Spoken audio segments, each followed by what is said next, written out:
spatial. Alright, so what is this speaking about? It started off when I was reading through this book called Project Hail Mary. Great book, must read. It's in Jetty Bookstores. It's really cheap. Not sponsored, by the way. Alright? It was talking, in the text, it was talking about how you could use flashlights in space for a way to move things around, alright? And I thought that was an interesting topic. So I decided to study it and go through it alongside my best friend Nawaf to do this. Alright? Let's see. As everyone said, I'm Nawaf, because I'm going to work this website, we've got to work on doing, and we decided to go through it all and hopefully benefit the United England. Let's move on. Alright. Now, what is this project about? I was saying earlier, when you turn on a flashlight in space, as I said, there's a teensy weensy bit of force that's being pushed out, alright? And for evidence to that is because as written here, it's saying Newton's third law, alright? Every action is an equal and opposite reaction, alright? Now remember that photons have no rest mass whatsoever, so that means if I keep the flashlight on, it will push more. But a good question is, what if I flash it? Alright, would that change anything? Would that make it go faster? And we'll be talking about that later on. So, now, the effect is known as radiation pressure, or photon pressure. And this pressure is usually very, very small and insignificant.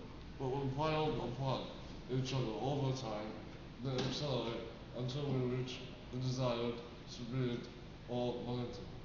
Now, Alright, the main idea. Now, silly as it sounds, we're trying to see if you could use light, not light energy. Do not get those stupid stuff to move around in space, as stated earlier, alright? We studied this thoroughly, we kept asking ourselves, if I keep flashing the flashlight, will it go faster? If I keep the flashlight on, will it go faster? Which is better? Which is more efficient? Alright? Me and Noah kept asking ourselves those questions, and we found the best and most optimal solutions, and that's going to be in the next few slides. Alright. however, when we used around 100 milliwatts each. Now, we use 100 milliwatts as the base. Could be more, could be less. Now, let's not overcomplicate the math with big unrealistic numbers. We use lumens for visualization and the watts for the strength. Now, go ahead. Alright, so here are the formulas, okay? So first we have the F equals P over C, alright?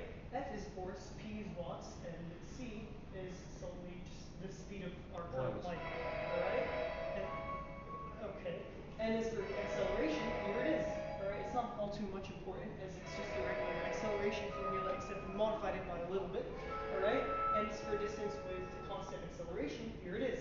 We used different things we edited our formula and changed up the rules for it to fit in with our current situation.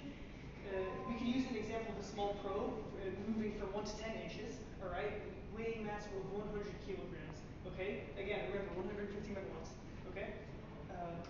We'll continue to the next page. Make sure you use a calculator, by the way. Alright, as you can see here, you can see the time of acceleration, and thank God that was 2 months ago. Alright? And here's overall solution. It would take around 9.56 seconds for 10 inches at 150 megawatts, which is the power of at least a town. Alright, the faster way. No, nothing. I just thought this is really intense. Nothing. And we don't want to manipulate all your formula for the sake of this progress. Now, we're not trying to like this. I would never want to know